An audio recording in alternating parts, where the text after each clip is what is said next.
What's going on, guys? Welcome back. Chadwick here, California state licensed realtor and also macro strategist, which is very important for this video because we're going to break down why condos are becoming just a American nightmare rather than an investment vessel or something that people are buying and purchasing and holding as some type of asset.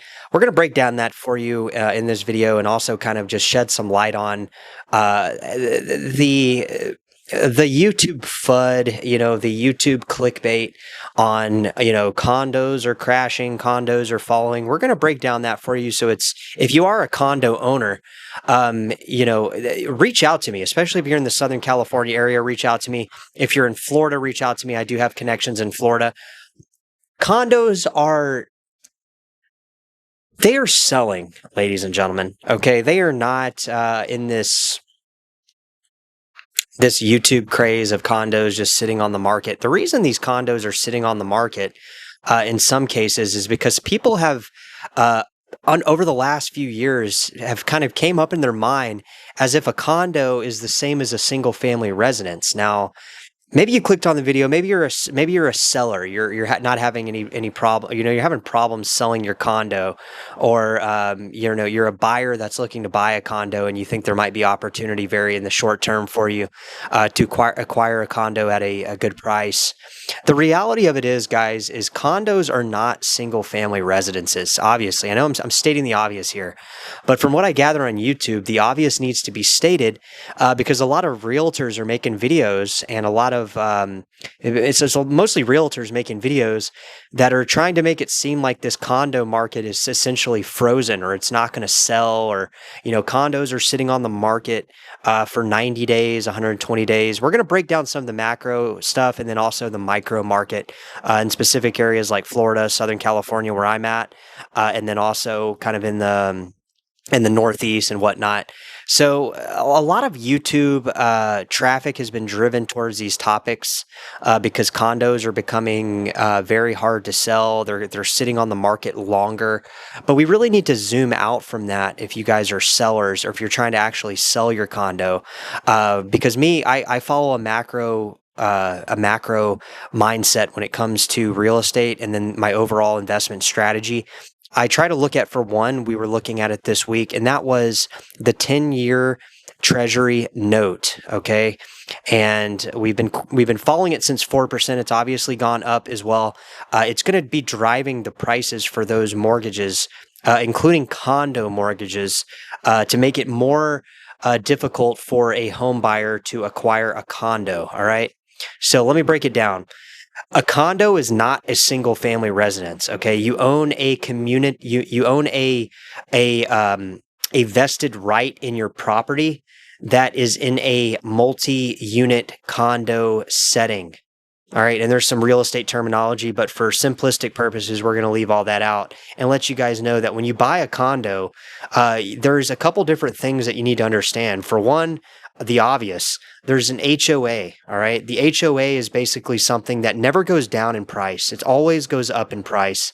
And in some cases, it can exceed the actual mortgage payment for the condo itself. And that's what we're seeing a lot down in South Florida. And we'll go further into that. So an HOA is basically, in simple terms, if you're out shopping for a condo, it's basically a fee that you pay each month that covers various things. It could cover anything from the landscaping to the security to the maintenance. And it also includes a specific thing called a special assessments reserve. Okay. And what a special assessment reserve is, it's an allocated pot from all the condo owners that gets deposited from those HOA payments per month that is either rolled into your monthly mortgage payment, or if you own the condo in cash or you buy the condo in cash, it's an additional fee that you pay the homeowners association each month to basically manage your foreseeable problems into the future of the current condo that you own. Maybe your condo needs a new roof. Maybe your condo needs to be painted, or it's suffering termite damage, or any of these things. So it's good to understand, if you're going to buy a condo, that you actually are going to sell a condo, to really understand the fact that these HOA fees are built into the mortgage payment, and or they are built in to a payment that is disconnected from your ownership of the vested interest in the condo itself, your individual property. So what happens a lot of times is, and what we're seeing a lot of in these older condos, is these condos have been neglected for like 50 years, or maybe the HOA has not been allocating the funds to maintain the specific problems that have arisen over the last decade or 20 years.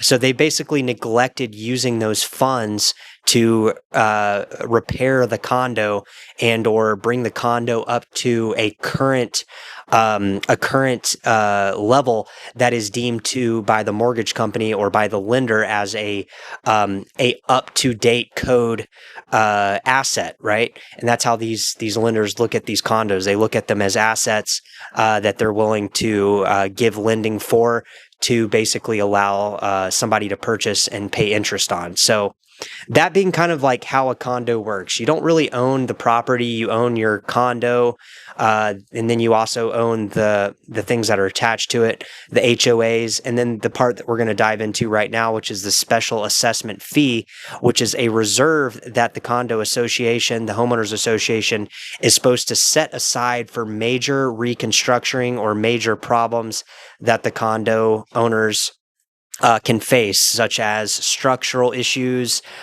roof, pests like termites, or any of these various things that can affect the integrity of the structure. So you have all these things, right? Those go into a special assessment reserve. And what we're finding here is, as inflation kind of erodes the actual condo owner, is we're finding that the special assessment reserves are actually not there at all. They've been spent over the years on things that they shouldn't have been spent. They've been mismanaging funds.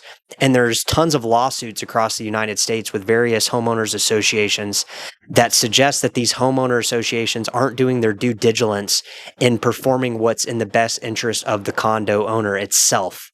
So we're going to kind of step out of this specific broader condo topic, and we're going to kind of move into South Florida, where the Surfside condos, as you guys know, in 2021, if you're a condo owner, it's kind of what put the this whole idea of selling a condo becoming a hard thing to do on the map. And that is because in 2021, the Surfside condo basically just collapsed, and there's video footage all online that captured this. And it's caused a surge in reevaluations on how HOAs are structured and reserves are kept. And then also, importantly, the most important part of this video is how lending has affected the future of condo owners and condo buyers moving into the future, and how they acquire loans and mortgages on these condos. So basically, what it has done is it has opened up a couple different laws that went into effect last year. Basically, this happened in 2021, but basically in 2023, these laws kind of started trickling down into the condo market, and then now they've been in full effect since, I would say, like the late 2024 or 2025, where Fannie Mae and Freddie Mac have basically, which are the main loan originators, the main holder of mortgage-backed securities, basically have constructed their loans in a fashion that has kind of crippled the condo market. And let me explain. So basically what they've done, currently right now it's 10%, but in the starting next year, it's going to be 15%. There has to be a reserve in those special assessments for them to give anybody a loan on that future condo. So if you go to buy a condo at, say, XYZ Condoplex, right, and they don't have 15% of their HOA allocation in reserves over the last, I think it's 10 years, you cannot qualify for a loan. So basically what they've done is they make it harder for people to get a loan on a condo. while simultaneously tightening the loan requirements for somebody to qualify for a loan on that same condo. So what it's done is it's kind of put people in a catch-22, especially if you're in South Florida, where there is a lot of aging condos. You know, South Florida condos are built on a porous limestone that basically over time the sediment and the limestone becomes not as structurally sound to hold the actual condo in place. And that's why we saw on the Surfside condo collapse. The condo basically literally just collapsed with residents inside, killing a numerous amount of people, and basically going through an entire federal change in the standards of how condos are basically being funded for loans moving forward. And what this is guys, and what this does is it not only changes how people get the loans on the condos, but it also changes the buyer pools that are shopping for a condo. So a lot of times when you go to buy a condo, they actually will look at the finances of the HOA, and then they'll be able to determine whether or not that's a healthy, if that's a healthy lending practice to give somebody a loan to purchase that condo. So basically what has happened is you have all these condo owners that have been in these condos for 10, 20, 30 years.